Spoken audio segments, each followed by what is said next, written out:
Welcome to the Madison Miller Podcast. Today is Wednesday, December 3rd, 2025.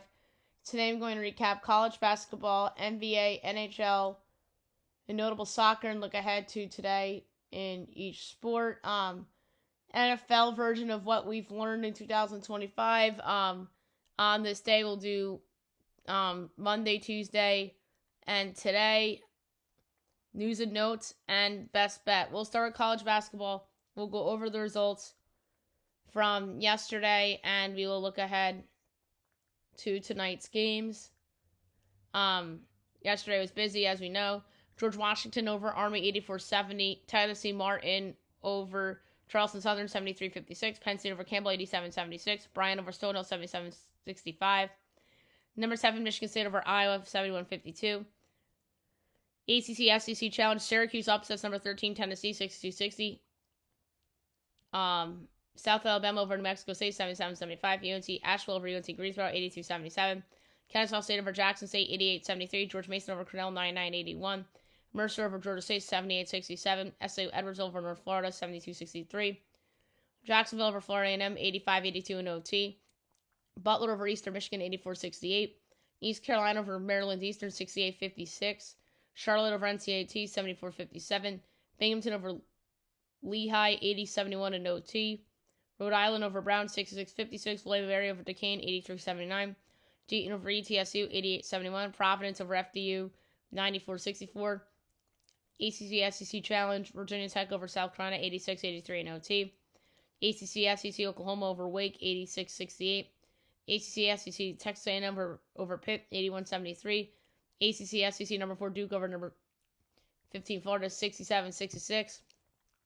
Drake over Western Illinois 108-57. Wichita State, that was a bye game, or non-Division 1, I should say. But they won. Tulane over Grambling 65-63. Winthrop over LIU 94-92 in OT. Number 1 Purdue over Rutgers 81-65. North Texas over Houston Christian 77-75. Maryland over Wagner 89-63. Murray State over Morgan State 84-52. Bradley over Washington State 64-60. Arkansas State over Texas Arlington 83-63. Lindenwood over Northern Illinois 99-64. So best bet was a slam dunk win. Marquette over Valpo 75-72 in OT. Baylor over Sacramento State 110-88. Loyola Chicago over Central Michigan 83-72. Oklahoma State over Sam Houston 93-83. Number 5 UConn over number 21 Kansas 61-56. So that was competitive without Darren Peterson. Grand Canyon over Stetson 67-45. Abilene Christian over Pepperdine 71-63. Creighton over Nichols 96-76. Miami over Ole Miss 75-66 in the ACC SEC. ACC SEC Georgia over Florida State 107-73. ACC SEC Notre Dame over Missouri 76-71. ACC SEC number 16 North Carolina over number 18 Kentucky 67-64. Number 24 USC over Oregon 82-77. Nevada over UC San Diego 76-70. Cal over Utah 79-72. And St. Louis over Loyola Marymount 91-70. All right, so we have a game at 6 o'clock. Northeastern and Holy Cross. My line is Northeastern 1.25. Neither of these teams are very good, as we know. 7.5 and 144.5. I'll take Holy Cross getting the big number. 6:30 Wright State, Youngstown State. So we have Horizon League Conference play starting. My line is Youngstown State by 10.5 and it's 3.5, 144.5. I'll lay it. All right, 7 o'clock. Big Ten Network. Number 22 Indiana, Minnesota. I have Indiana 7.25. And it's 8.5, 144.5. I'll go over. Southern Indiana, Western Michigan. My line is Western by 0.5. And it is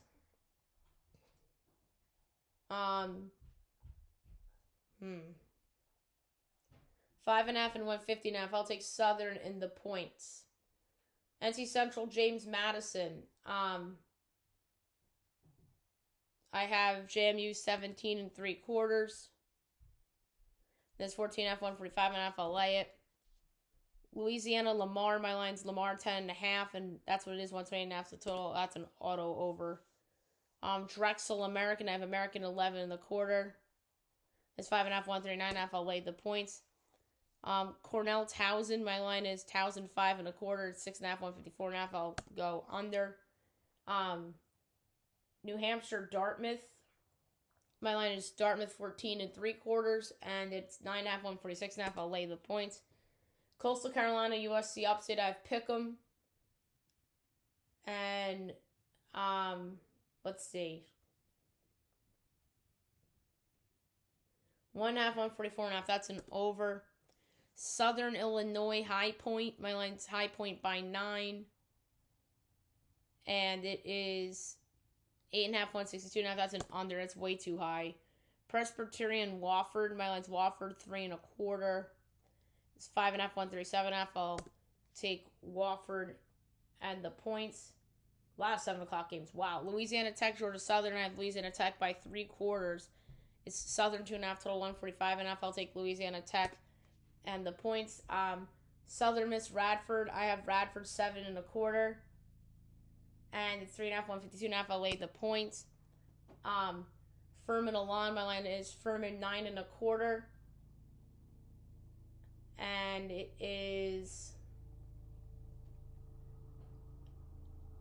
2.5 and 153.5. I'll lay the points. Marshall, UNC Wilmington. I have Wilmington 3.25, and it is 8.5, 159.5. That's high. I'll take Marshall in the points. Gardner Webb Queens. I have Queens 17.25, and it's 15.5 and 162.5. Under.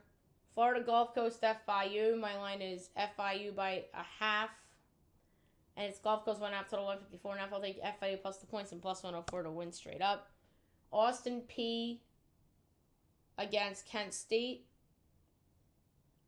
My line is Kent State 5.25. And it is 9.5, 154.5. I'll take Austin P in the points. Maine, Ohio. My line's Ohio 13.5, and it is 12.5 and 138.5. I'll go over. Loyola Maryland, Hampton. My line is Hampton 2.75. It's 6.5, 142.5. I'll take the points. Navy, Delaware State. I have Navy 7.75. And it's 12.5 and 132.5. I'll take Delaware State plus the points. Coppin State, West Virginia. I have West Virginia 21.75. And it's 31.5 and 133.5. That's high. I'll take Coppin State in the points. Hofstra, Columbia. My line is Columbia 4.75. Oh, a little New York battle there. And it's 1.5, 145.5. I'll lay with Columbia. Cleveland State in Northern Kentucky. I have Northern by 17.25. And it's 12.5 and 158.5. I'll lay with Northern Kentucky. Purdue, Fort Wayne, and Oakland. So another Horizon League game. My line is Oakland 6.75. And it is Oakland 5.5 total 162.5. This is a rare over. I'll take at that number. IU Indy and Detroit Mercy. I have Detroit Mercy by 9.75. And it is 3.5 and 179.5. I'll lay the points with Detroit Mercy. Sacred Heart, Mount St. Mary's. I have Sacred Heart by 4.75. And it is 2.5 and 152.5. I'll lay the points. Central Connecticut, Seton Hall. I have Seton Hall by 14.25, and it's 18.5, 129.5. I'll take Central in the points. Harvard, UMass. My line is Harvard by 3. And it is UMass 5.5, total 143.5. This is the first discrepancy I've had. Actually, no, the second one, but first one of this in the magnitude. I'm going to take Harvard plus 5.5 and plus 205 to win straight up. I don't think UMass is that good. Bucknell, Akron. My line's Akron by 15, and it's 23.5, 158.5. I'll take Bucknell and the points. Texas Rio Grande, Stephen F. Austin. I have Stephen F. Austin by 8.75. And it is 6.5 and 143.5. I'll lay with Stephen F. Austin. All right, here we go. Big games. 7 o'clock, ESPN ACC SEC Challenge. Number 6, Louisville. Number 25, Arkansas. I have Louisville by 1.5. Arkansas is probably favored. No, Louisville 2.5 total, 166.5. That's a high total. I like the under. ESPNU ACC SEC Challenge. Clemson, number 12, Alabama. I have Alabama 6 3/4. 10.5, 167.5. I'll take Clemson to cover. That's a big number. ACC Network, LSU Boston College. I have LSU by 3. 7.5 and 149. I'll take BC in the points. I know LSU's undefeated. Maybe all I'm asking for is for BC to cover, not necessarily win. 7:30 Miss Valley State, Yale Monroe. I have Yale Monroe 8 1/4. 9.5, 150.5. I'll go over. Little Rock, Central Arkansas. I have Little Rock by 6. It's Central Arkansas 2.5 to 137.5. I don't think the right team's favored here. Give me Little Rock plus the points and plus 132 to win straight up. Richmond, Belmont. My line is Belmont by 3 3/4 at 6.5, 155.5. I'll take Richmond getting the points, even though Belmont is undefeated. Okay, 8 o'clock. Alcorn State, number 10, Iowa State. I have Iowa State by 34 points. And you would think it's going to be bigger than that, right? Let's see. Because I changed how I do my projections. I adjust every month. Iowa State is giving 42.5. Yep. Total is 151.5. I'll take Alcorn and the points. Tennessee State, Alabama A&M. I have Tennessee State by 3 3/4. And it's 4.5, 147.5. I'll take the over. Northern Colorado and Omaha Big Sky Summit Challenge. My line is Northern Colorado by 3 3/4. It's 2.5, 157.5. I'll take the over. I don't like taking overs at that big of a number, but I'll do it there again. Big Sky Summit, South Dakota State, Northern Arizona. South Dakota State by 2 3/4. And it's 3.5, 149.5. That's going to be another over. I'm spot on with some of these lines. All right, Jersey Battle, Princeton, Monmouth. My line's Monmouth by 1/2. It's 4.5, 140.5. I'll take Princeton plus the points. In West Long Branch. So, Big Sky Summit, Idaho State, Kansas City. My line's a pick'em. And it is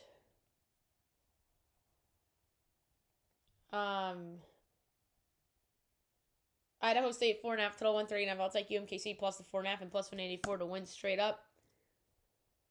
UMBC Georgetown on True TV of Georgetown by 11. It's 19.5 and 148.5. I'll take UMBC in the points. UMBC hasn't been bad so far for a America East team. Ball State, Evansville. I have Evansville 2.5. It's 6.5, 136.5. I'll take Ball State in the points. Eastern Kentucky, Illinois State. I have Eastern Kentucky by 9 3/4. Wait a second. Whoa. I don't think this is right. There's no way I wrote this up correctly. No way. Yeah, I wrote this up wrong. Hang on, people. Hang on. All right, there we go. Illinois State 15 3/4. That's what my projection is. It's 13.5 and 153.5. I'll lay with Illinois State. I was just gonna say that there's no way I was that off on a projection. I just typed it in incorrectly. My bad. Big Sky Summit, Portland State, South Dakota. Mine's Portland State by 3. It's 1.5, 158.5. I'll take the over. New Orleans, Memphis. Mine's Memphis by 20 1/4. 14.5, 150.5. I'll lay the points. 9 o'clock, Cal Baptist, number 9, BYU. At BYU by 13 3/4. And it is 19.5 and 151.5. I'll take Cal Baptist and the points. North Dakota State, Montana. Big Sky Summit. My line is Montana 2 1/4. It's 3.5, 151.5. I'll take the over.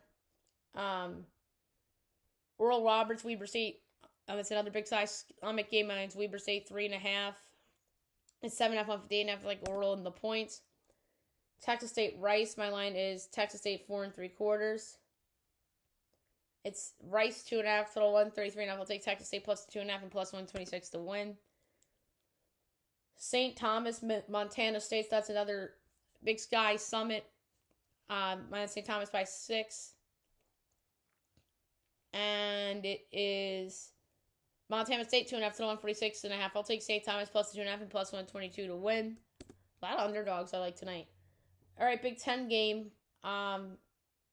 Is it on the Big Ten Network? Probably, yes. Northwestern, Wisconsin. Both teams are 5-2. My line's Wisconsin by 2. And it is 9.5 and 155.5. That's ridiculous. Give me Northwestern getting 9 and a hook. Way too ridiculous.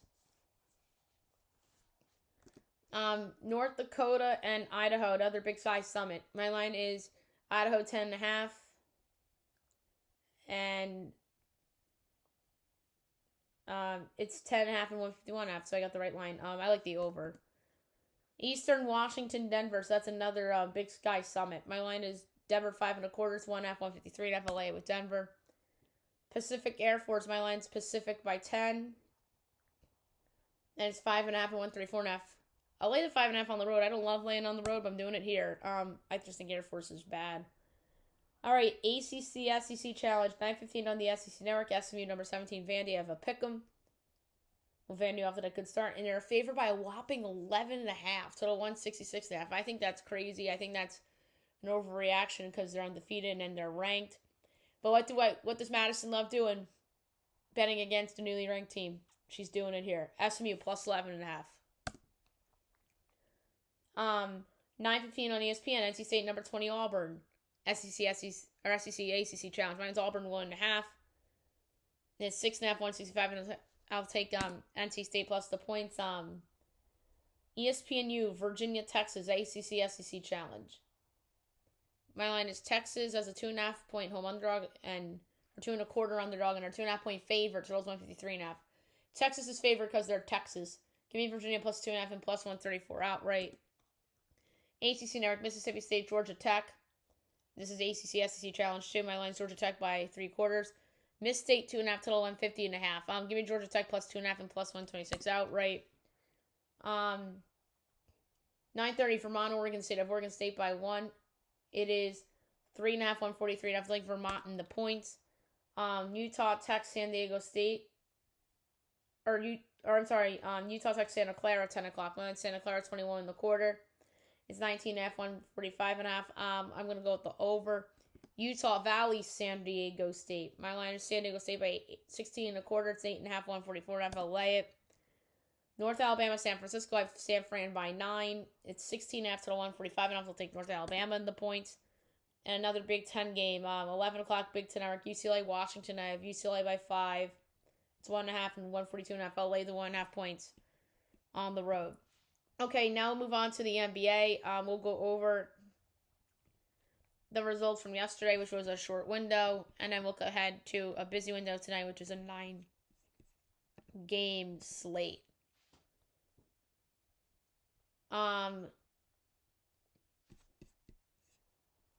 Sixers over the Wizards, 121-102. Raptors over the Blazers, 121-118. Celtics over the Knicks, 123-117. T-Wolves over the Pelicans, 149-142 in OT. Spurs over the Grizzlies, 126-119. And the Thunder over the Warriors, 124-112. Tonight, 7 o'clock, Blazers, Cavs. My line's the Cavs by a whopping 15. I know the Cavs are missing guys, so is Portland. I just don't think Portland's good. 11F, 241F. I'll lay it with Cleveland. Nuggets, Pacers. My line is the Nuggets by 8.75. It's 8.5, 238.5. I'll take the over. I think the Pacers are an auto over. Spurs, Magic. My line is the Magic 10.75. It's 8 and 235.5. I'll lay with the Magic. 7:30 Clippers, Hawks. My line's Clippers by 3/4. Oh my god, the Hawks are only 3.5 to 226.5. I'm gonna give out Clippers plus 3.5, but I'm getting cold feet from what I'm going to talk about in news and notes and what a joke of a franchise the Clippers are. Hawks money line, I would recommend putting in everything tonight. Just a safe bet. 7:30 Hornets, Knicks. My line is the Knicks by 11.5. And it is 9.5, 2, 3, 5.5. It was 8.5 earlier. Went up a point. I'm going to lay the 9.5 with the Knicks. I think they win by double digits. It's a bounce back spot. 8 o'clock Nets Bulls. Rounds the Bulls by 9. It's 8 and 2, 3, 2.5. I'll take the over. Kings Rockets. My line's the Rockets by 19. And it's 15.5 and 2, 30.5. I'll lay the points with the Rockets. Pistons Bucks. Minus the Pistons by 1. And it's 4.5 and 2, 20.5. I'll take the Bucks and the points, but again, I would parlay the Pistons money line, the Hawks money line in a heartbeat tonight. Heartbeat. None of those teams are losing. And last but not least, 8:30 NBA TV Heat Mavs. My line is the Heat by a half, and it's 4.5 and 2, 3.5. I'll take the Dallas Mavericks getting 4 and a hook. All right, now move on to hockey. We'll go over the results from yesterday and look ahead to tonight. Tonight's actually a little busy for a Wednesday. Rangers over to Stars, 3-2 in OT. I was wrong about that game. Sens over to Habs, 5-2. Red Wings over to Bruins, 5-4. Isles over to Lightning, 2-1. Down on their work. Leafs over to Panthers, 4-1. Preds over to Flames, 5-1. Abs over to Canucks, 3-1. Wild over to Oilers, 1-0. Golden Knights over to Blackhawks, 4-3 shootout. Capitals over to Kings, 3-1. All right. 7 o'clock, you have the Stars and the Devils. Good game. Devils are slight home favorites, minus 115. Stars minus 104, over under 5.5. Overs minus 132, unders plus 108. Stars plus 1.5 is minus 265. Devils minus 1.5 plus 210. The Devils have just not played well lately. They lost to Columbus at home. This could be a bounce back for Dallas too, but they're on the second of a back-to-back, so I'm actually going to take the Devils at minus 115. If the Stars win, oh well. 7:30 Jets Canadians. Not a terrible game. Jets minus 126, Habs plus 105, over under 6.5, overs plus 110, unders minus 134. Jets minus 1.5 plus 186, Habs plus 1.5 minus 135. I think the loss of Hellebuck is too hard for Winnipeg to overcome. I'm taking Montreal plus 105. On TNT tonight, Sabres Flyers. Flyers off to a good start. Sabres a little better than expected. And Buffalo's a road favorite, minus 134. Philly plus 112, over under 6.5. Overs plus 110, unders minus 134. Sabres minus 1.5 plus 172. Flyers plus 1.5 minus 215. I'm going to take Philadelphia as a home dog at plus 112. The Sabres shouldn't be favored on the road against anybody. 10 o'clock on TNT, Mammoth Ducks. Pick a minus 110 each way, over under 6.5. Overs minus 114, unders minus 106. Mammoth plus 1.5 is minus 265. Ducks minus 1.5 plus 210. I'm taking the Ducks on the money line minus 110. They're just off to a better start. They have the better coach. So I'm going to take the Ducks. And then Capitals Sharks. Caps minus 160, Sharks plus 132, over under 6.5. Overs plus 106, unders minus 130. Caps minus 1.5 plus 152, Sharks plus 1.5 minus 188. I'm going to go over at plus 106. So 4 sides in a total. That's not usual in hockey. Okay, now move on to soccer. We'll go over the results of note from yesterday. And then look ahead to tonight if necessary. Maybe we have some Liga MX playoffs. All right, Premier League. Everton over Bournemouth 1-0. Man City over Fulham 5-4. Tottenham Newcastle 2-2 draw. La Liga Barcelona over Atletico Madrid 3-1. Copa del Rey. Osasuna over CD Ebro 5-3. Mallorca over Numancia 3-2. Alaves over Portugalete 3-0. Huesca over Racing Ferrol 2-0. CD Guadalajara over Sueta 1-0. And Getafe over CD Artistico Navalcarno 3-2. Coppa Italia, Juventus over Udinese 2-0. German Cup, St. Pauli over Magdeburg 2-1. Berlin over Kaiserslautern 6-1. Leverkusen over Dortmund 1-0. RP Leipzig over Magdeburg 3-1. Dutch Eredivisie Ajax over FC Groningen 2-0. ELC Blackburn Ipswich Town 1-1 draw. Women's friendlies, Japan over Canada 1-0. Australia over New Zealand 2-0. Wales over Switzerland 3-2. Poland over Latvia 3-0. Scotland over China 3-2. England over Ghana 2-0. Dutch over South Korea 5-0. Brazil over Portugal 5-0. Mexico over Costa Rica 2-0. Women's Nations League, Spain over Germany 3-0. They win 3-0 in aggregate. And then Sweden, France 2-2 draw. France wins 4-3 on aggregate. And then results from today so far, it's a lot. EPL, Arsenal over Brentford 2-0. Aston Villa over Brighton and Hove 4-3. Crystal Palace over Burnley 1-0. Nottingham Forest over Wolverhampton 1-0. Leeds over Chelsea 3-1. Liverpool, Sunderland 1-1 draw. La Liga, Real Madrid over Athletic Club 3-0. Coppa Italia, Atalanta over Genoa 4-0. Napoli, Cagliari 1-1 draw. Napoli advances 9-8 on penalties. Inter over Venezia 5-1. German Cup, SC Freiburger FC Darmstadt 2-0. Vivi Stugger over VfL Bochum 2-0. Bayern Munich over FC Union Berlin 3-2. Hosting Kiel, Hamburg SV 1-1 draw. Hosting Kiel advances 4-2 on penalties. The Dutch Becker AZ Alkmaar over PC Zwolle 3-1. Scottish Premiership, Aberdeen St. Mirren 3-2 draw. Celtic over Dundee 1-0. Rangers Dundee United 2-2 draw. Falkirk Motherwell 0-0 draw. And Hearts Kilmarnock 1-1 draw. Copa del Rey, Cultural Leonesa over FC Andorra 4-2. Eldenese over Almeria 2-0 or 2-1. Sporting Gijon over Mirandes 2-0.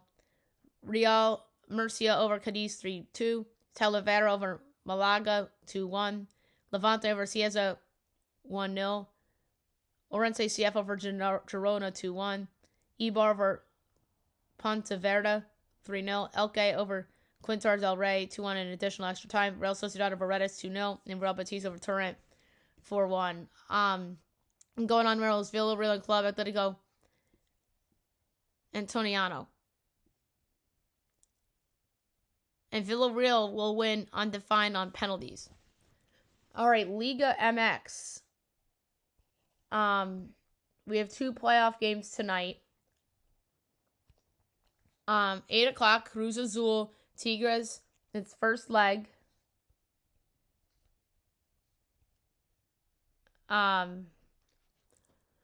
Cruz Azul plus 130, Tigres plus 210, draw plus 230.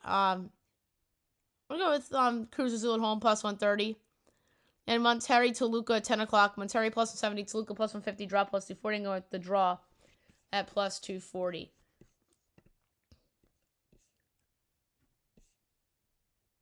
And then soccer's not as busy as it is today for tomorrow. But I'll look at tomorrow right now. Spanish Copa del Rey. Atletico Baleares Espanyol at 1. CD Sabel, Deporto La Corna, Leganes, and Albacete. Real Villa, Real Valenciano, 2 o'clock, Ponferradina and Racing Santander. 3 o'clock, CD Extremadura and Sevilla. FC Cartanegra and Valencia. Real Zaragoza and Burgos. Sant Andrew and Celta Vigo. And 4 o'clock is Tenerife and Granada. Important stuff we have to pick though. Copa Italia at noon tomorrow. Bologna and Parma. Bologna minus 10, Parma 6-1. The draw's 3-1. Bologna's a better team. Go over 2.5 goals plus 114. And 3 o'clock, Lazio and AC Milan. Lazio plus 210, Milan plus 130, draw plus 220. Milan's the right side plus 130. English Premier League tomorrow also at 3 o'clock on USA. Man United and West Ham. Man United is minus 240. West Ham plus 550. Draw plus 490. West Ham, no shot. Man United's got to win this. But I'm going over 3.5 goals at plus 132. So there you have it for soccer. Okay, now we're going to do NFL, what we learned. There's some juicy stuff in here, for sure. We're going to go in alphabetical order like we did with baseball. The Atlanta Falcons. The defense is not improved. If not, it's worse than it was last year. They traded up, they get the guy, and they gave up their first-round pick for this year in the process, and which is going to the Rams, which might be a top 5 pick. That is a disaster, especially if that defense is not improved. Everyone talks about the quarterback play. Yeah, we get it. But their defense is fucking awful. The Arizona Cardinals. Jonathan Gannon better off as a defensive coordinator. He did show some promise early on as a head coach, but now it feels like the ship has sailed on him a little bit. The Baltimore Ravens. Their skill position group is overrated. Derrick Henry's still good, but Mark Andrews, is he still an elite tight end? Zay Flowers, people are making him out to be like elite. I could just go on this roster, but they don't have the marquee guy. They don't have a CeeDee Lamb. They don't. Heck, George Pickens would be the WR1 on this team. The Buffalo Bills. Picking up past prime defensive players is not working.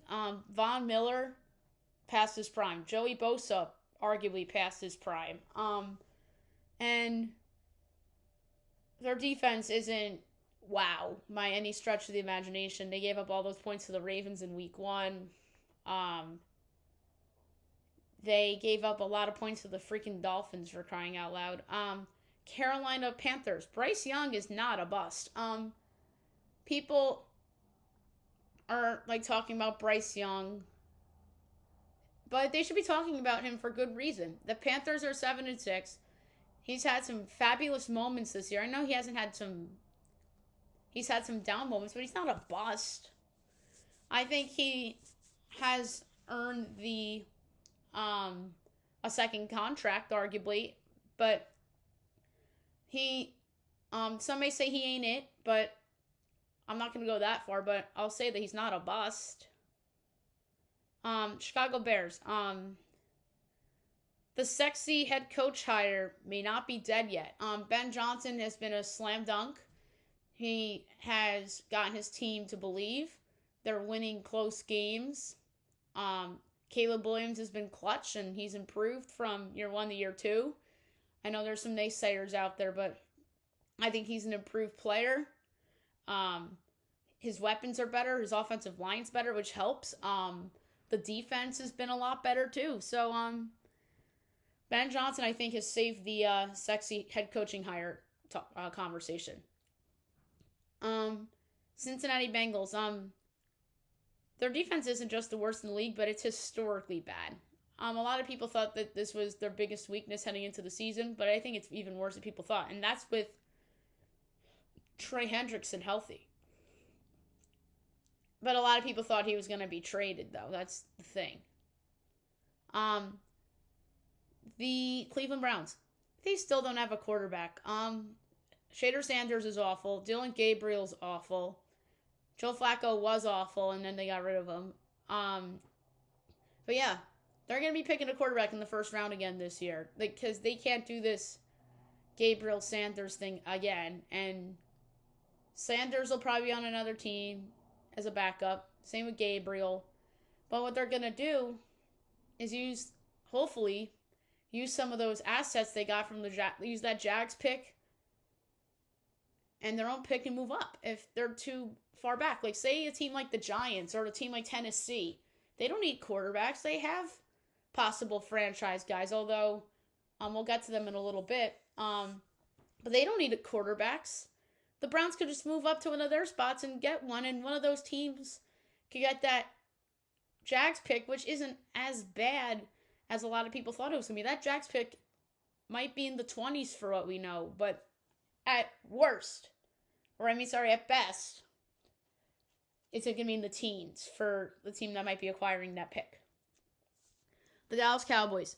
George Pickens is better than a WR2. The Cowboys got George Pickens and thinking that he was a WR2. He's better than that. He's their T. Higgins. And he's arguably better than a 1.5. He might be 1A, like T. Higgins is. And that's saying something. And that doesn't say anything bad about CeeDee Lamb. It's just that George Pickens is this good. Denver Broncos. Bo Nix is Bengals Andy Dalton. Bo Nix, I don't think is a ceiling raiser, but he's good enough to win you football games with the right roster around. Just like the Bengals with Andy Dalton. Like, they won a lot of regular season games, but we're always a first round exit. That feels like Denver to me with Bo Nix. Like Heath Bengals, Andy Dalton. Not the worst thing in the world, but you certainly want a quarterback with a higher ceiling than somebody like Andy Dalton when Andy Dalton was on Cincinnati. Detroit Lions. Everyone was right about them losing Ben Johnson and Aaron Glenn.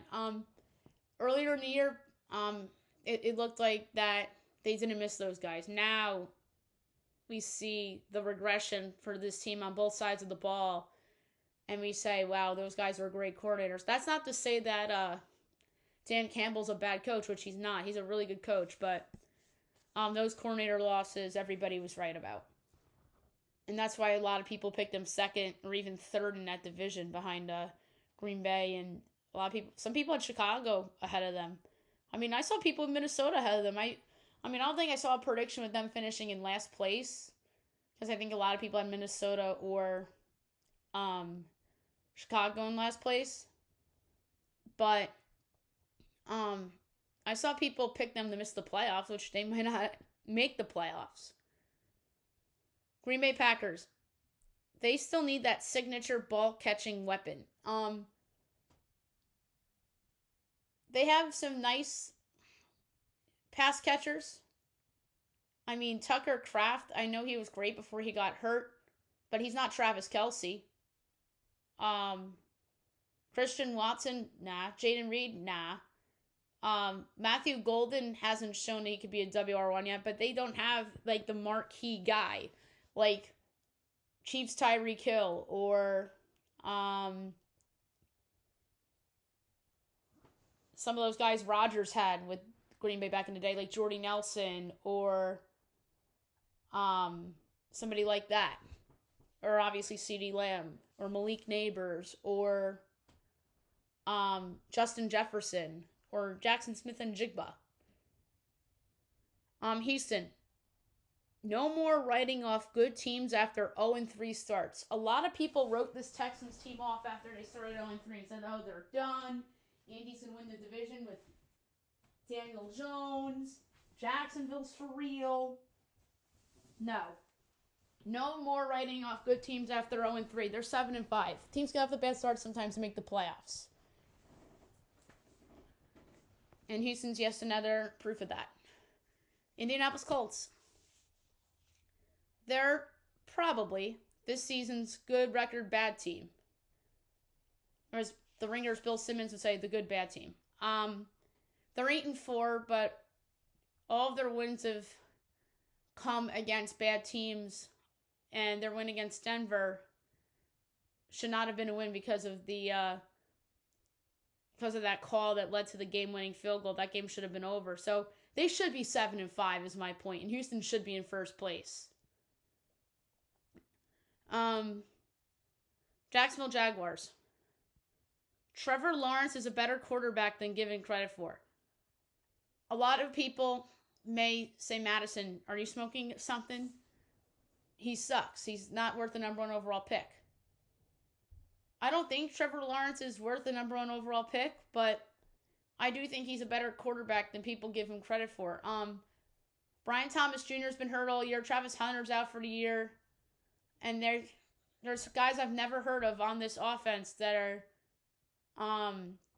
getting the job done for them. Like, meaning guys I didn't hear of before the season, like Tootin and Bretton Strange and people like that. And I think that's a referendum on Lawrence. And, of course, Liam Cohen, their new coach. And that's another sexy coordinator situation there. Kansas City Chiefs. The media and fans are living in the recent past with the current team. They're 6-6. And are we sure they're a contender? They're not even going to win their division. And I don't even know if they're going to make the playoffs. They're 2 games out of a wild card. Everyone's acting like everything's going to be okay and they're going to be the 7th seed and make the Super Bowl. I need to see it to believe it. This is their toughest task yet. They have to win on Sunday against the Texans. And they're just not as good. The Rams of Los Angeles. Or I'm sorry, the Chargers of Los Angeles. What we learned about the Chargers this year,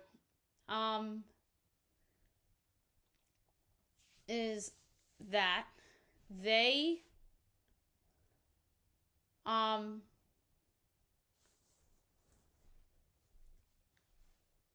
are a little too top heavy. I just don't think they're as deep as past Chargers rosters have been. I know Jim Harbaugh's a great coach, but I think they're a little too top heavy. And I understand the running backs being hurt. Vidal's done a good job there, but their offensive line isn't the same without Joe Alt or what's his face? Former first rounder that they didn't have all season. And then they lost guys from the past that they don't have anymore. And Keenan Allen's not the same player he once was. Los Angeles Rams.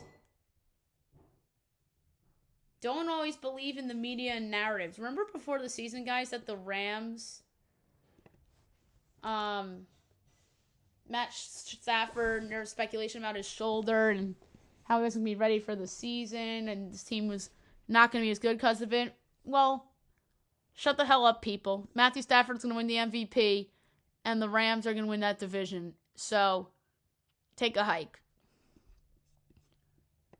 The Dolphins of Miami. What we learned from them is that these players are not quitting on Mike McDaniel. They've been better than they were at the beginning of the year. They beat the Bills. And watch, they're going to lose to the Jets on Sunday. We're like, see? But still, I don't see quitting that team. Ever since that Browns loss, they've been a lot better. Here it is, the Minnesota Vikings, what we've learned.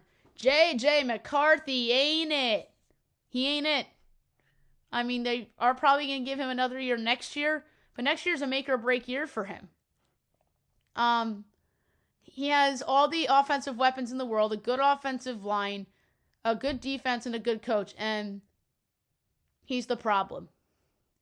He had one good game all year against the Lions, and he had one nice drive against the Bears, and then another nice drive against the Bears, but he ain't it. There's going to be another quarterback in there next year, although I do think he'll still be on the roster. The New England Patriots. What a difference an elite coach makes. Absolutely true. Mike Vrabel shows up, and now they're 11-2. And Drake May's an MVP candidate. I know they made big additions on defense, which was on a defense that was already not terrible. They made some additions. Now it's a really good defense. And their offense is not great on paper, but the leap that Drake May has made in the coaching by Mike Vrabel has made a big difference. New Orleans Saints. They need a new face of the franchise. They don't have a face of the franchise. I mean, would some say Alvin Kamara? I don't know. Maybe. New York Giants. Obviously, they needed a coach. They also need a new general manager. Joe Shane is a product of Brandon Beane and Josh Allen. He's drafted a couple of busts. Evan Neal. Kayvon Thibodeau has not lived up to expectations. Deontay Banks is a stiff in the secondary. I understand he took Jackson Dart, and he's been very good as a rookie. Abdul Carter, I mean, he was always going to probably be the pick, no matter who was picking it, the third pick in the draft. But he has character issues. And he's had some bad free agent signings. He passed on Saquon Barkley. He re-signed Daniel Jones, which was the stupidest move ever. And now the Colts may fall for the same thing the Giants did, which would be hilarious.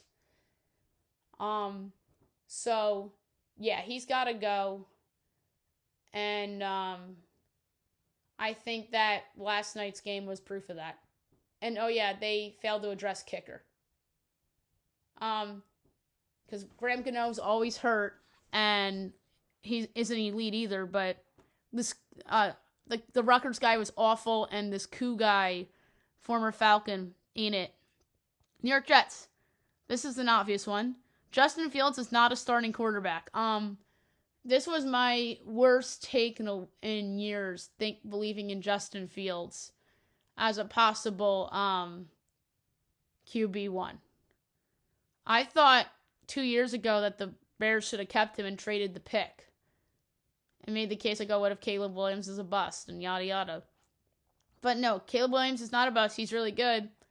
And obviously, Justin Fields is awful. And what the league thought about Fields turned out to be right. And they'll admit defeat on that. And the Jets should have known. The Philadelphia Eagles. They need to stop getting cute with coordinators. Obviously, Kellen Moore left and took the Saints job. And Kevin Patullo's the new offensive coordinator of the Eagles. And people egged his house in New Jersey, which is hysterical. But also wasn't nice. Probably freaking Eagle fans doing that. Only Philly fans would do something egregious like that. But yeah, they need to stop getting cute with coordinators and go with guys that have history. Pittsburgh Steelers. If you didn't know this already, Aaron Rodgers is officially washed. He did get off to a good start this season, but the further the season went along, the more we realized it probably had to do more with the opponents than his actual play. San Francisco 49ers. It's a resilient bunch of players who don't quit in spite of injuries. Nick Bosa, Fred Warner, Brandon Ayuk, all out, and all this team does is win. And I think it says a lot about Kyle Shanahan, and it says a lot about their roster with the guys that are playing. The Seattle Seahawks. Sam Darnold, not a one-year wonder. He's playing every bit as good as he did with the Vikings, if not better with Seattle. Jackson Smith-Njigba is his new Justin Jefferson. And a lot of guys on Seattle, like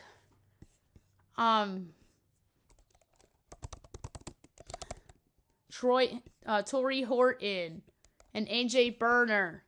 And they obviously have the two running backs. But yeah, they have a lot of guys. And that offensive line is a lot better than you think, or we thought it was. The Tampa Bay Buccaneers. Another roster that is more top-heavy than it's perceived to be. This is like the Chargers a little bit.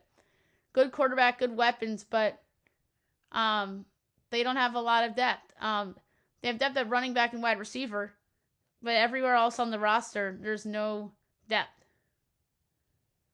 Tennessee Titans. They need a coach that will help the development of Cam Ward. They are the team that needs the next Ben Johnson. Not the Giants. The Titans. Because I think we know Jackson Dart is good. And right now, it looks like Jackson Dart is a better quarterback than Cam Ward. So, and at the same time, last year, we were saying that Drake May looked like he was a better quarterback than Caleb Williams. Which probably still is the case. And of course, Jaden Daniels too. But Cam Ward needs to be developed. And they need somebody that could go in there and develop him like how Ben Johnson's developed Caleb Williams. And the Washington Commanders.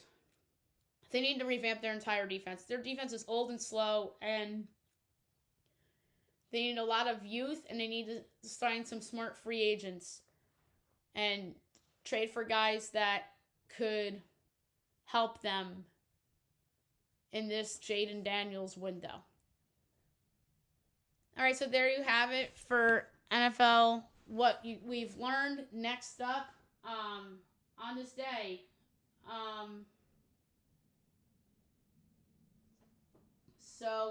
we're going to do Monday, Tuesday, Wednesday.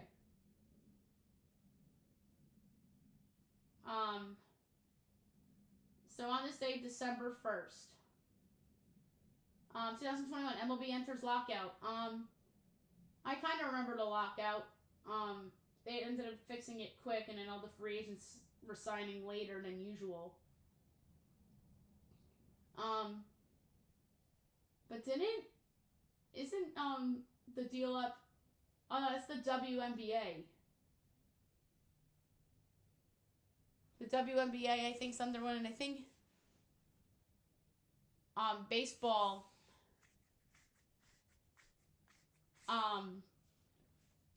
That deal's up soon too. 2015, this is a big one. Georgia hires Kirby Smart. That turned out to be a great hire. 2015, Red Sox signed David Price. That was a big free agent deal for them at the time. Helped them win a title. 2017, Yankees hire Aaron Boone. It's crazy that he's still their manager, and 50-something coaches have been hired and fired in this town since he's been here. Maybe less than that, but it feels like it's been that many. It's been that many if you include the Red Bulls and NYCFC and the Liberty. That's for sure. And also, Texas A&M hires Jimbo Fisher, same day. That turned out to be a bust era.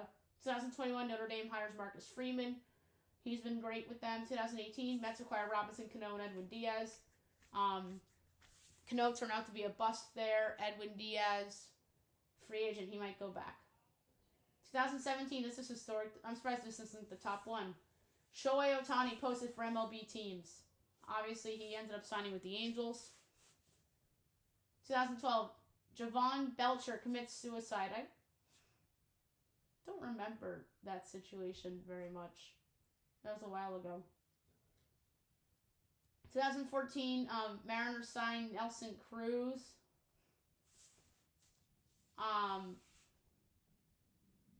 He was a good fit there. Got some big hits and stuff. 2018, Colorado hires Mel Tucker. Obviously did not work out. 2019, Ole Miss fires Matt Luke. And didn't Kiffin get hired after him? I think so. We'll find out. And then for yesterday, December 2nd, 2018, Packers fire Mike McCarthy. I thought it was longer than that. 2020, Wizards acquire Russell Westbrook. He had some moments for that team. 2022, Rangers signed Jacob deGrom. 2015, Warriors improved to 20-0. 2018, Bill Snyder retires. 2014, Michigan fires Brady Hoke, and then they ended up hiring Jim Harbaugh. 2013, USC hires Steve Sarkisian. That was after they fired Lane. And then they hire Sark.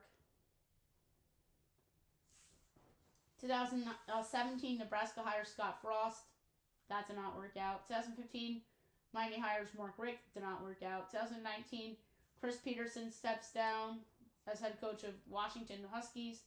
2021, Grizzlies set record for margin of victory. I don't remember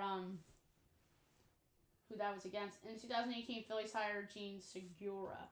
All right, so those were some interesting memories for sure for those 2 days.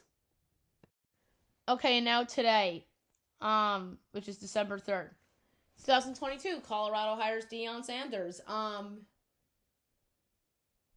That era has not gone as the plan. He only had one good year because he had Travis Hunter and his overrated son at quarterback. 2019, Panthers fire Ron Rivera. Ron Rivera had a good tenure at Carolina. Made the playoffs a couple times. Cam Newton MVP year. He made a Super Bowl.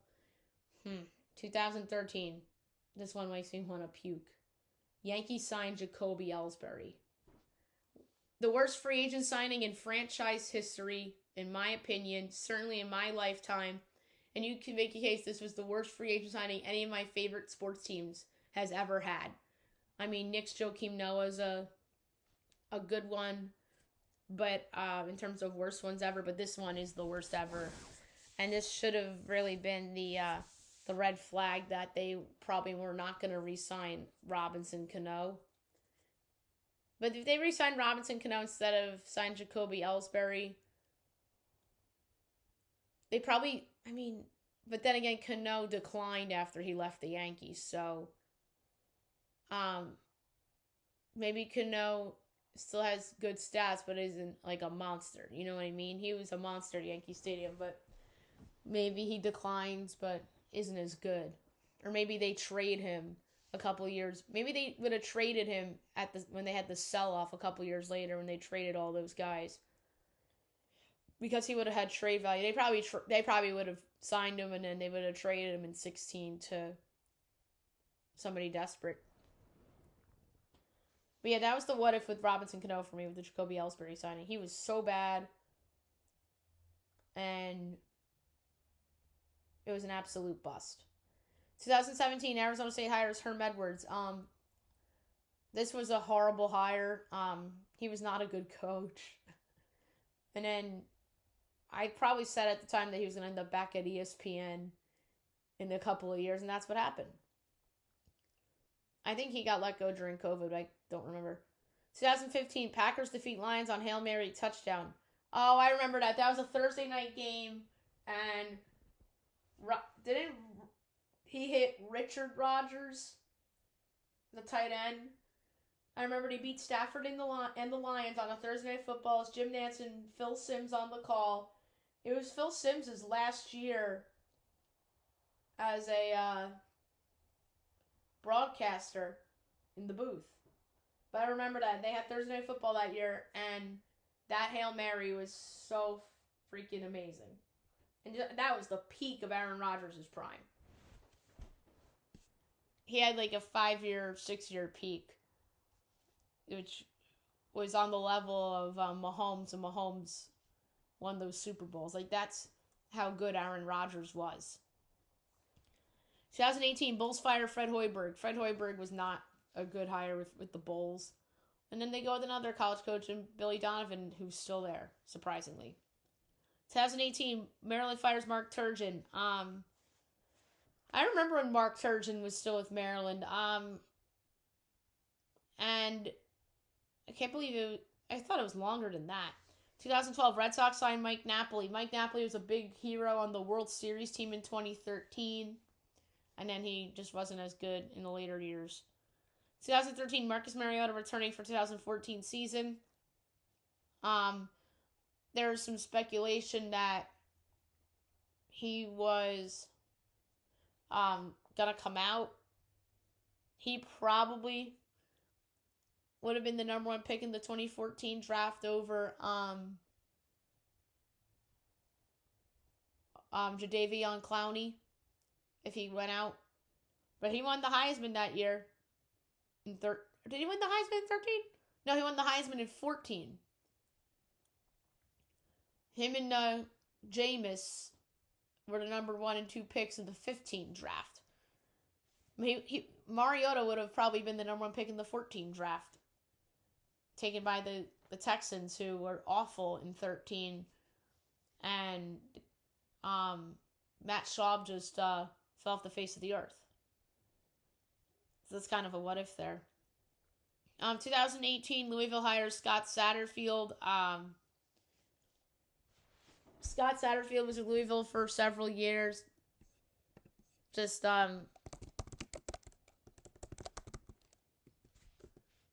didn't really work out. He's with Cincinnati now. 2016, Penn State wins Big Ten title.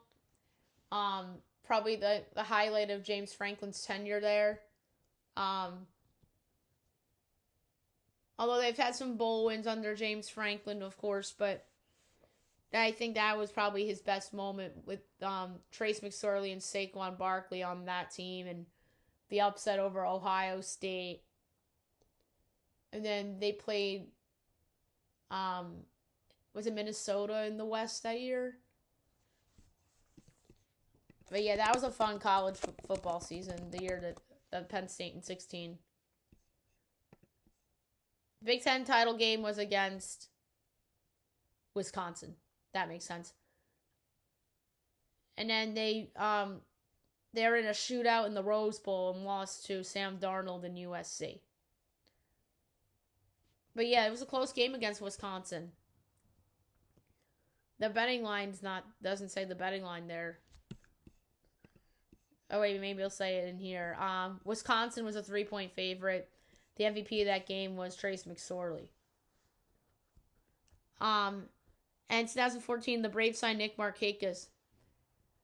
Kind of forgot he was on the Braves. I just remember him as the longtime Oriole, really good Orioles player. And then we have another page.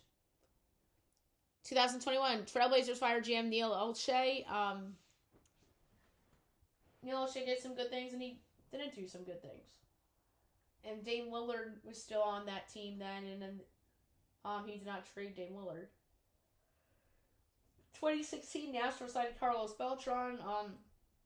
Beltran obviously was with the Yankees, and he got traded to the Rangers in 16, and then signs with Houston. Helps the Astros get over the hump in 17. 2015, Missouri hires Barry Odom. Barry Odom was with Missouri for a while. He's now the head coach at Purdue. He bounced around a little bit. Missouri for 3 years. He was a assistant at Arkansas, then UNLV, now at Purdue. And he had a good year at UNLV. He was Mountain West Coach of the Year. 2024, Red Sox signed on Aroldis Chapman. That turned out to be a good free agent pickup for them, and he's good for them that whole season. Closed out that Yankee playoff game, which he nearly turned into a pumpkin in a game that I think the Yankees should have won. And they lost. And the funny thing is, the Red Sox did not lose that series against the Yankees because of Chapman. They just lost that series because they couldn't hit. 2023, Houston hires Willie Fritz. Willie Fritz has done a good job with Houston. 2018, Bulls hired Jim Boylan. I forgot about Jim Boylan. He was a fucking disgrace of a coach. Oh my God. Like, him and David Fizdale were so bad. I forgot how bad Jim Boylan was. I mean, because nobody talks about it except people in Chicago. 2020, Lakers extend Anthony Davis. And he spent more years there, and then this year he gets traded for Luka, obviously. 2019, Devils fire John Hines. John Hines had some good moments as Devils coach. 2022, Brian Reynolds requests a trade from the Pirates. And guess what? He's still in the Pirates. 2015, Blue Jays hire Ross Atkins as general manager. So they traded for... So this was after they went on that run. So that's interesting. 2023, Brewers extend Jackson Chourio. Jackson Chourio is going to be a stud for a long, long time. And also in 2023, Tank Dell fractured his leg. I remember when that happened. That was very sad. I thought Tank Dell was going to be a stud WR1, which I was completely wrong about. So there you have it for on this day. Now move on to the news and notes for today. There's a lot of stuff we have to get to, but we have to start. The big news of the day is that the Clippers released Chris Paul. They pretty much told him go home.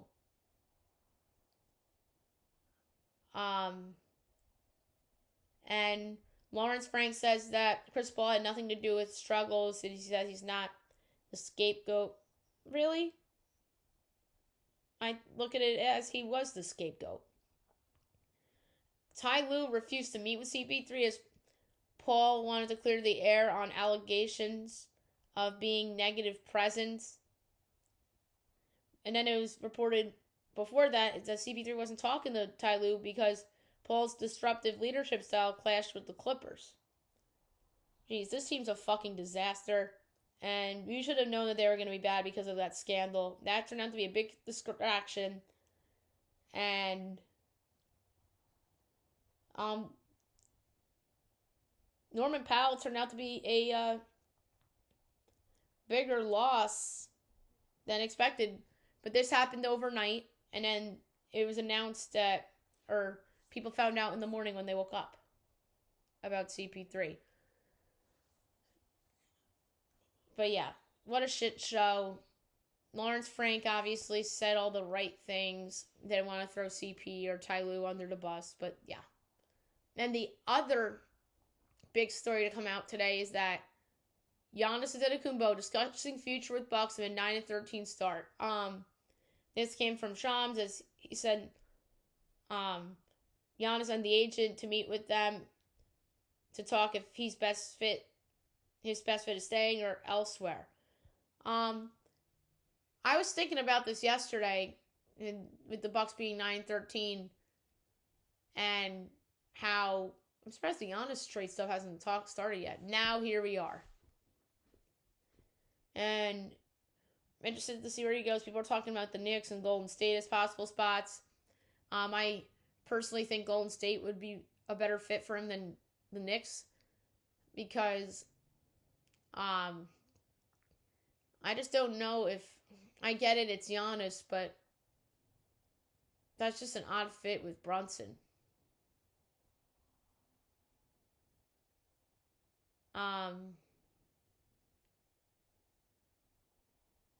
And people are gonna say like, "Oh, the Knicks should absolutely get Giannis. He'd be their best player. Brunson can't be the best guy on a title team."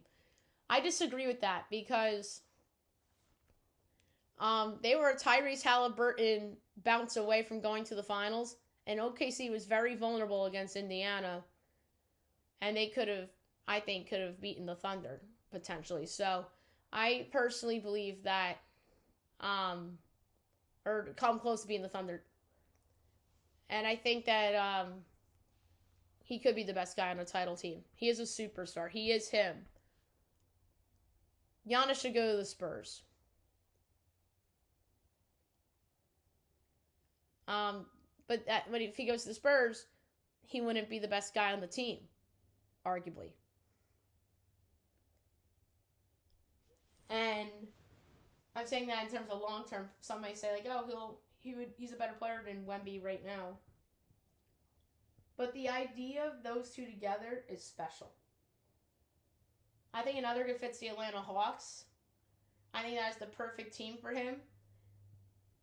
You get him for Trae Young and Porzingis and picks, and it'd be him and Jalen Johnson and Dyson Daniels all together. And you take Kyle Kuzma in the trade too. And then some may say like, "Oh, well, you don't have a point guard." Well, Jalen Johnson's been kind of a point forward for them, so I think the Hawks are the best fit for Giannis. The dream team would be San Antonio. Golden State would be one last kick in the can for Curry. And if it's the Knicks, that means they think that their team's not good enough to win the title as currently constituted.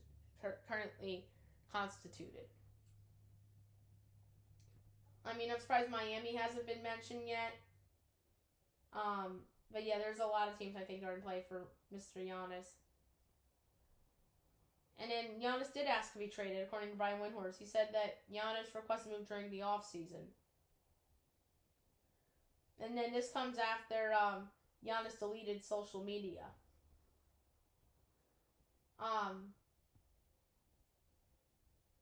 So bad news for the Dallas Stars. Tyler Seguin out for the season, as the coach doesn't expect him to return from ACL injury.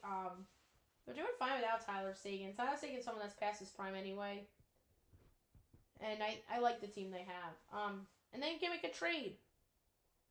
Chiefs Cowboys sets the TV record as it predictably did. 57.2 million viewers is the highest rating for an NFL regular season game ever. That does not surprise me at all. Almo may be out until 2026, as he's sidelined until January after dislocating shoulder. That is not good for Barca. Big Ben suggests the head coaching change as he thinks it may be time for Tomlin and the team to part ways. So that's interesting. I think Tomlin's gone. I really do. And I think he's going to get a job next year. I think he's going to be the next coach of the Giants, if you ask me. That is the biggest question in New York sports right now. Although if the Giannis Knicks rumors heat up, that's going to be different. But the biggest question in New York sports right now is who's the next coach of the Giants. I think it's Mr. Mike Tomlin. Because of the Rooney Mara ties, and the Giants need an adult in there who knows how to win. I think that the Steelers front office is the problem there, not Tomlin. And Tomlin's going to have a quarterback and a ownership that's willing to spend money. And then maybe they get a new GM in there. And off we go. But yeah, a girl can only dream, right? But I actually do think Tomlin to the Giants is very likely, especially with the Steelers' collapse these last couple weeks. Mike Evans to practice today as he has a quicker than expected return from broken clavicle. That's huge for them. Sauce Gardner likely to go on the IR as he can return within 4 weeks. Deshaun Watson can return to practice as the Browns open the 21-day window for return. Justin Herbert sitting out practice as he'll see how the week goes before Monday Night Football. The NHL is concerned about the Olympics as no indications league would pull players from 2026 Milan Cortina despite rink size worries. How about this, guys? Florida State, believe it or not, tried to poach Lane Kiffin as they made the stealth move for Lane before he decided to go to LSU. How do you think Mike Norvell feels about that? That means he is as good as gone. And he should be as good as gone because that program has done nothing but underachieve in his tenure outside of the 12-0 year that was a fluke and should have probably been 8-4 with an easy schedule, and they were left out of the playoffs because they had an easy schedule and their quarterback was hurt.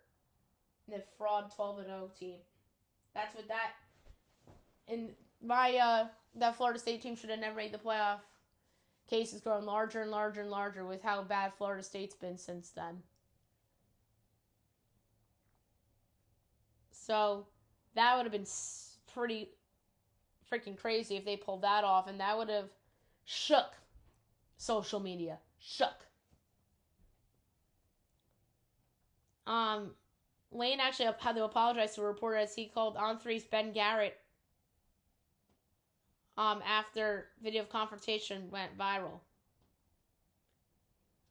Jeff Brom turns down Penn State's Louisville's working to extend its coach. And obviously BYU's coach didn't take the job, Kalani Sitake.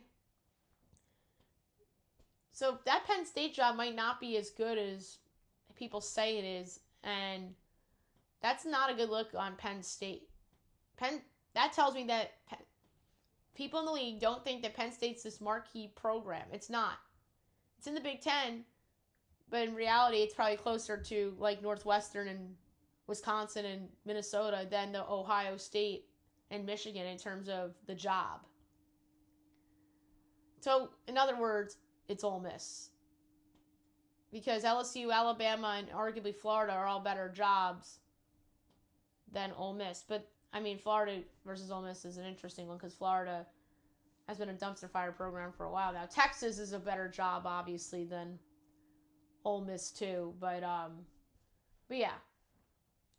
It's like saying Ole Miss is a closer job to Arkansas and Mississippi State and Tennessee and Vandy.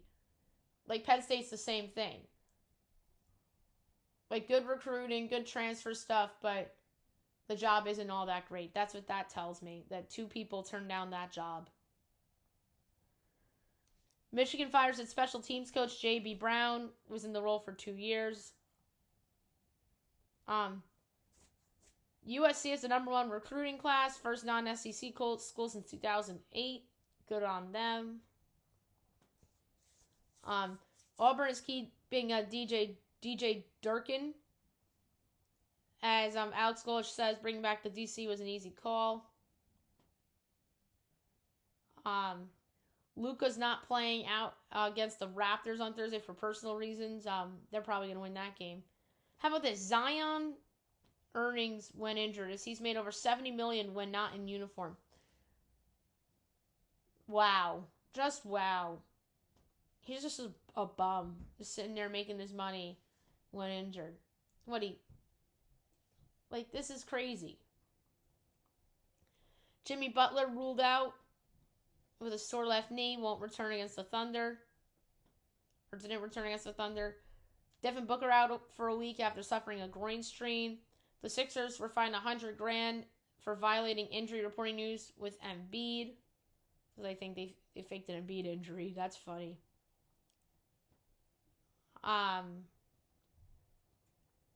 The college football playoff rankings. I did pretty close with that. We'll go over it tomorrow because we don't have time today. But yeah, Kalani Sitake staying in Provo will get a lucrative deal. Ole Miss's AD disputes Kiffin as Keith Carter says some of Kiffin's public comments weren't totally accurate. Ole Miss players called out Lane as they were refuting him and his account during a team meeting. Ole Miss new coach Pete Golding cancels the presser as he wants the focus to be on the players ahead of the CFP selection. South Florida is hiring Ohio State offensive coordinator Brian Hartline.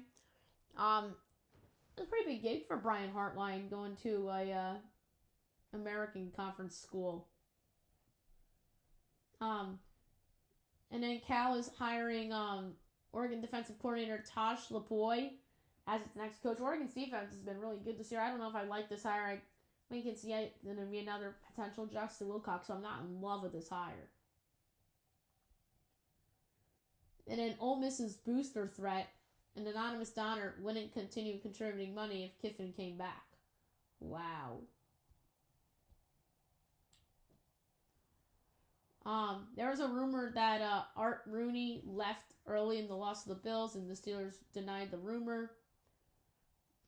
Aaron Rodgers actually invited his teammates over as they watched film on his birthday yesterday.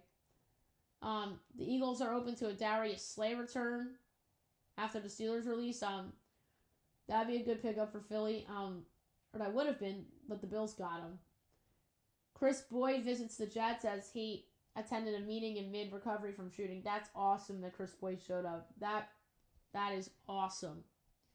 The Ravens extend Mark Andrews 3 years, $39.3 million to stay in Baltimore. I don't love this extension for him.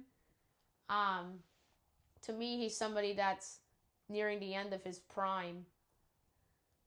All right, so the Rays are signing Cedric Mullins 1-year deal. I love that pickup for Tampa Bay. Good little flyer. Anthony Kay tiers $12 million for the White Sox after spending 2 years in Japan. That could be a good one if he pans out. The Rockies hire new general manager. Dodgers executive Josh Burns is used to work under Paul DePodesta. How about this? The Reds are serious about Kyle Schwarber as Schwarber is also interested in a possible homecoming. And the Angels sign Alek Manoah 1 year, $1.5 million. That could be a steal contract if he pitches the way he did several years ago. All right, so there you have it for the news and notes. Last but not least, my best bet of the day, brought to you by FanDuel. This is obvious. This number jumped out at me from the get-go. Big Ten college basketball. I don't know how the hell that this team is this big of an underdog against a program. It's literally a reputation line for the big home favorite that you're asking to win by double digits. I'm going with Northwestern getting 9 in the hook. I think that is, like I said, absurd of a line. Absolutely absurd. So, Northwestern plus 9.5 at Wisconsin. Like I said, Wisconsin favored by 9.5 because of reputation. So there you have it for the show. I'll be back tomorrow recapping everything, looking at everything tomorrow. It's going to be another long show tomorrow as well. Hope you guys have a great day, everyone.